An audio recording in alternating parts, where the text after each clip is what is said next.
하나님께 영광 돌립니다. 오늘 말씀은 학개 2장 18절 한 절 말씀입니다. 학개 2장 18절입니다. 학개 2장 18절 한 절 말씀 보도록 하겠습니다. 제가 읽겠습니다. 너희는 오늘 이전을 기억하라. 아홉째 달 24일 곧 여호와의 성전 지대를 쌓던 날부터 기억하여 보라. 아멘. 그러면 인사합시다. 반갑습니다. 잘 주무셨죠? 이 덕세가 이제 이틀을 남겨두고 있습니다. 오늘 금요일인데 우리 소위 말해서 성금요일. 뭐 글자 앞에다가 날짜 앞에다가 성을 붙이는 것은 뭐 그렇게 적합하냐 하는 부분은 좀 생각할 수 있겠지만 어쨌든 교회가 전통적으로 그렇게 부릅니다. 한국 교회 가운데 뭐 사순절 그런 용어는 쓰면 안 됩니다. 물론 우리 성경책 뒤에 찬송가에 보면 교도문에 보면 사순절이라고 나옵니다.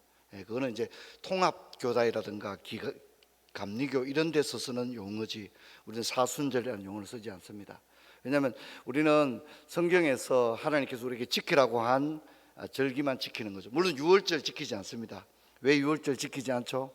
이제 이 새벽에 제가 그렇게 말씀드리기는 굉장히 어렵습니다.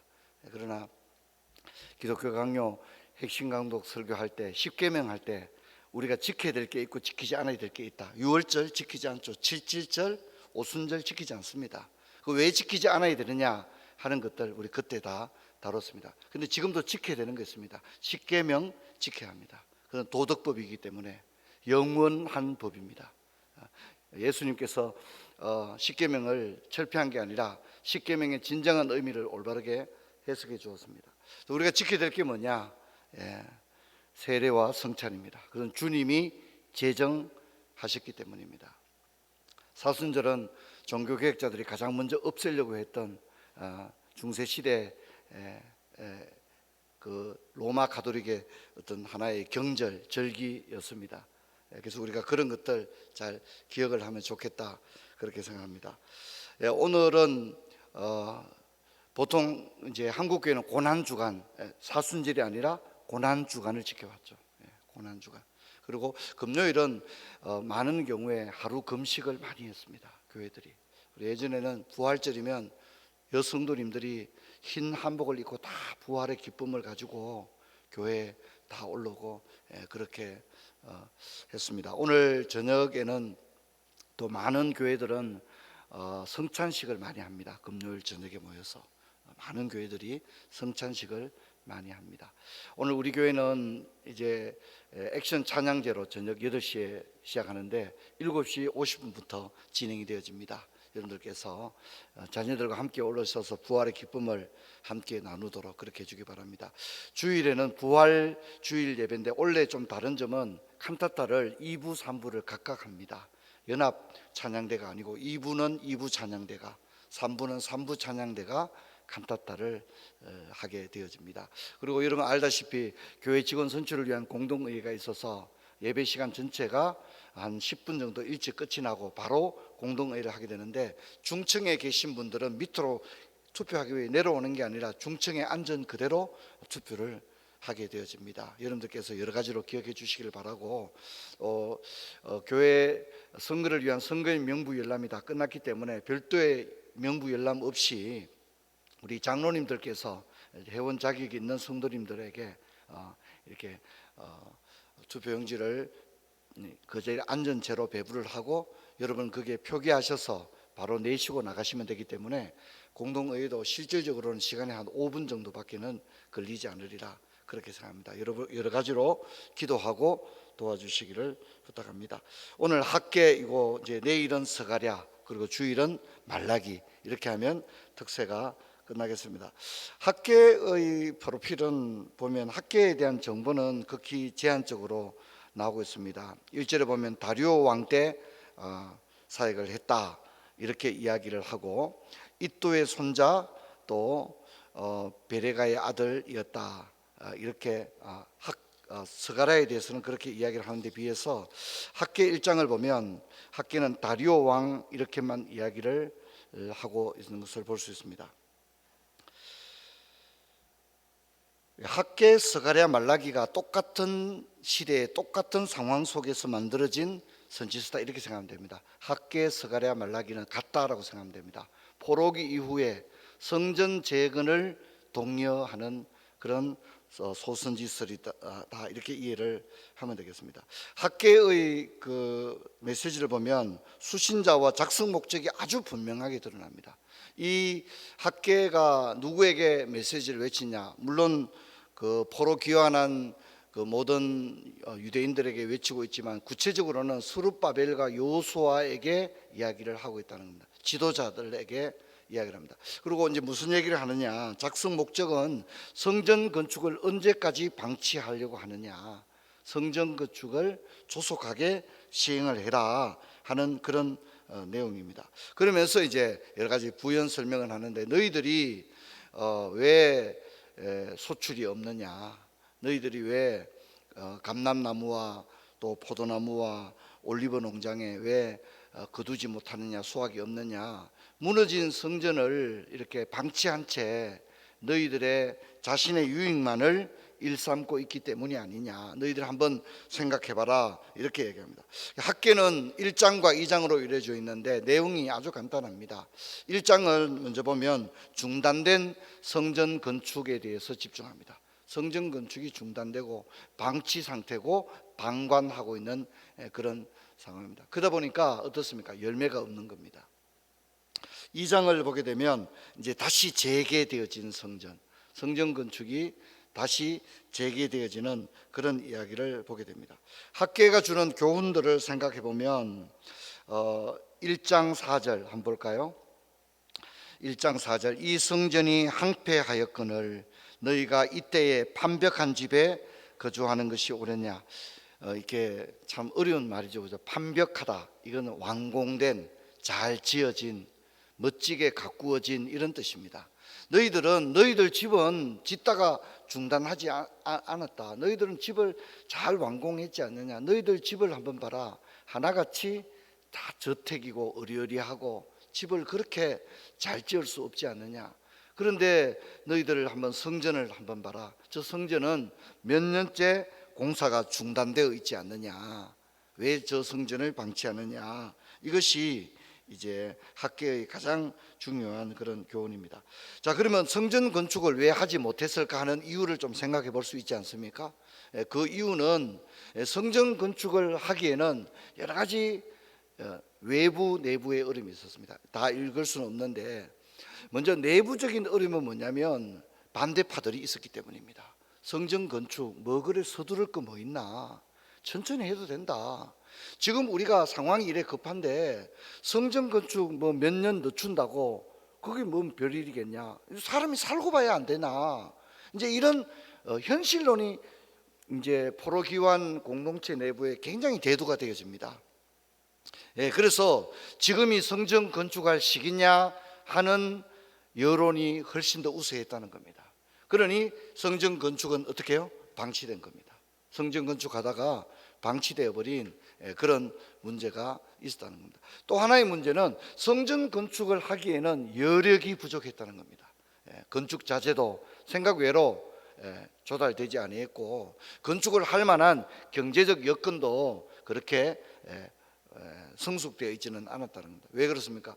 포로 기환을 했으니 모든 기반 시설들이 약할 수밖에 없었다. 그렇게 이야기를 할 수 있습니다. 자, 근데 학계는 뭐라고 말합니까? 여기에 대해서 어떤 처방책을 내어놓습니까? 1장 8절 1장 8절 한번 봅시다. 제가 읽겠습니다. 1장 8절 너희는 산에 올라가서 나무를 가져다가 성전을 건축하라.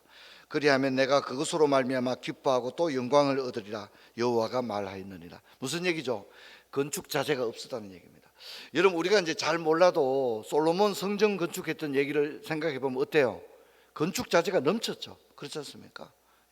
외국에서 아름드리 백향목을 가져오고 그렇죠? 건축을 하기 위한 뭐 시설들을 다윗이 성전 건축 못했지만 아들 때 성전 건축할 수 있도록 건축 자재를 충분히 준비해 놨거든요. 그리고 솔로몬 때 어땠습니까? 국력이 왕성했거든요. 그러니까 성전 건축 아무 문제가 없었고, 또 성전에 필요한 금과 은과 구리와 노설 가져오는데 너무 많이 가져오니까 이제 제발 좀 그만 가져오세요, 그런 상황이었지 않습니까? 그래서 성전 건축에 어려움이 없었습니다. 하지만 포로 귀환 이후에 우리 집 뭡니까? 전후에 전쟁 직후에 뭐가 있겠습니까? 얼마나 어렵습니까? 학계는 굉장히 도전적인 얘기를 합니다. 그냥 기다린다고 해서 하늘에서 건축 자재가 떨어지는 게 아니다. 어떻게 해요? 산에 가서 나무를 해다가 건축을 해라. 산에 가서 나무를 해다가 건축을 해라. 그렇게 이야기를 합니다. 여러분, 그렇게 해서 결국은 성전 건축을 하게 되는데, 그 성전을 무슨 성전이라고 말합니까? 스룹바벨 성전이라고 하죠. 스룹바벨이 이제 지은 거예요. 그런데 스룹바벨 성전을 짓고 난 다음에 사람들이 기뻐하기도 했지만 노인들은 울었다고 성경에 나오죠. 노인들은 울은, 왜 노인들이 웁니까? 노인들은 솔로몬 성전을 어릴 때 봤거든요. 포로로 끌려가기 전에 솔로몬 성전이 얼마나 멋있었다는 걸 봤는데, 지금 스룹바벨 성전은 산에 가서 나무를 해다가 지었기 때문에 어떻게 해요? 너무 초라했다는 거죠. 그래서 노인들은 울었다고 이야기를 하고 있습니다. 여러분, 하나님은 솔로몬 성전이 뭐 멋지다고 해서 받고 스룹바벨 성전이 나무로 했으니까 이게 뭐냐, 그렇게 하지 않습니다. 여러분, 우리의 신앙도 마찬가지라고 생각합니다. 남에게 보이기 위한 거, 여러분, 그게 아니라 주님은 가부의 작은 그 두 랩돈을 참 눈여겨보시고 귀하다고 칭찬하신 줄로 믿습니다. 할렐루야. 교회에서 뭐 유명해지고 사람들이 뭐 다 알고 그런 멋진 사역, 멋진 어떤 헌신도 뭐 귀한 것이죠. 그러나 모든 사람이 그렇게 할 수 있는 건 아니거든요. 진짜 쪼들리고 힘들고 하루 살기도 힘든 분들이 많거든요. 지금 이제 교회도 보면 우리 어린 자녀를 키우는 성도님들은 뭐 마음 같아서는 찬양대도 하고 주일학교 교사도 하고 뭐 봉사를 많이 하고 싶지만 맞벌이 직장 생활에 또 자녀를 키우고 그러니 교회 봉사한다는 거, 교회 나오기도 힘든 거죠. 그렇지 않습니까? 그런 가운데서도 어떻게 하든지 막 애를 쓰는 것, 참 저는 그게 참 아름답지 않느냐, 그렇게 생각되어집니다. 산성도 여러분, 주님은 중심을 보고 계신 줄 믿습니다. 그래서 주님 앞에 내가 어떻게 해야 되느냐, 받은 은혜가 많은데 내가 하나님 앞에 참 내 마음 중심을 올려드려야 되겠다. 주님께서는 내 모든 형편을 아시니까 내 마음 중심을 올려드려야 되겠다. 늘 그렇게 믿음 생활하는 저와 여러분 되기를 주의 이름으로 축원합니다. 그런 교회가 됐으면 좋겠어요. 제가 이제 그 IMF 때 대구에 많은 교회가 막 넘어갔습니다. IMF 때 많은 교회, 저희 교회도 개척해서 IMF 때 예배 드릴 데가 없어서 공원에 모여 예배 드리고 예배당 없는 생활을 우리 교회가 한동안 했지 않습니까? 근데 대구에 제가 어떤 교회라고 말하지 않지만 어떤 교회가 완전히 부도가 나서 거리에 남게 됐어요. 그런데 어떤 교회가 그 IMF 그렇게 힘든 상황에서 자기 교회 재정 1억을 그 교회를 위해서 아무 조건 없이 내놨어요. 그 쉬운 일이 아니거든요. IMF 때 안 힘든 교회가 없잖아요. 그런데 인근에 있는 어떤 교회가 재정이 어려워서 교회가 완전히 넘어가게 되니까 그 교회가 1억을, 그때 IMF 당시에 1억은 굉장히 큰 돈입니다. 근데 그 돈을 그 교회를 위해서 내어놨어요. 그래서 그 교회가 다시 살게 되었고 그 교회는 지금 대구의 대표적인 교회 중에 하나가 되었어요. 저는 어떤 교회의 역사를 생각해 보면 우리 교회도 그런 것 같아요. 우리 교회도 참 얼마나 뭐 그냥 여기 우리 교회 앞에 미라클 컴플렉스 이렇게 적겠지만 그게 그냥 지나가는 말이 아니라 진짜 우리 교회는 기적이라는 것 외에는 다른 말을 할 수가 없어요. 여기 우리가 이 자리에 앉아서 이렇게 40일 특별 새벽 기도를 하고, 저는 이것 자체가 그냥 뭐 다른 말로는 설명이 불가능하거든요. 그냥 기적 그 자체라고밖에 이야기할 수 없거든요. 오늘 우리 교회도 이제 30주년 향해 나갑니다만 오늘 우리 교회까지 진짜 많은 성도님들의 헌신이 있었습니다. 그 헌신은 너무너무 아름다운 헌신이다, 그렇게 생각합니다. 학계의 메시지를 들었던 스룹바벨과 여호수아는 앞장서서 백성들과 함께 일제히 산에 올라가서 이제 나무를 해다가 그렇게 건축 자재가 부족하니까 여러분 그 이스라엘의 산들은 우수한 건축 목재가 자재가 나올 만한 산들이 아닙니다. 그렇죠, 그죠? 여러분 잘 알고 계시죠? 예. 그러니 얼마나 초라하게 지었겠어요. 하지만 최선을 다해서 했다는 겁니다. 그랬을 때 2장 23절을 보면 이 스룹바벨이 얼마나 이뻤으면 하나님께서 학계를 통하여 스룹바벨에게 너는 인장이다, 내 도장이다 이렇게 얘기합니다. 스룹바벨이 그래서 그 성전 이름이 스룹바벨 성전이거든요.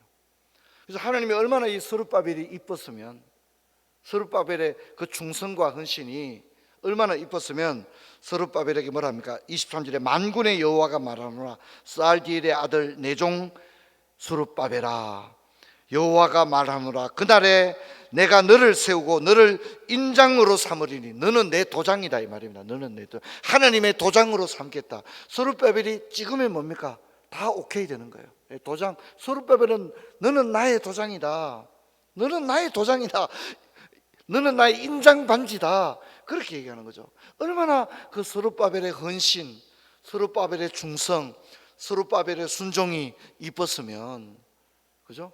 하나님께서 나 여호와가 말하노라 너는 나의 인장이다, 너는 나의 인장이다, 그렇게 이야기하지 않습니까? 참 저는 하나님은 언제나 우리의 중심을 보신다 그렇게 생각되어집니다. 여러분 우리가 고난주간 가운데 또 한 번 더 마음에 또 우리가 그런 헌신과 순종을 결단하게 되어지는 그런 복된 역사 있기를 주의 이름으로 축원합니다. 오늘 아침에 안개가 너무 상당한 것 같아요. 그래서 여러분 돌아가실 때 운전 주의하시고 오늘 저녁에 우리 아이들과 함께 다 올라오셔서 부활의 기쁨을 함께 나누는 그런 역사가 있기를 바랍니다. 우리 들은 말씀 기억하시고 자 이렇게 기도하고 돌아갑니다. 하나님 아버지 은혜와 사랑을 감사합니다.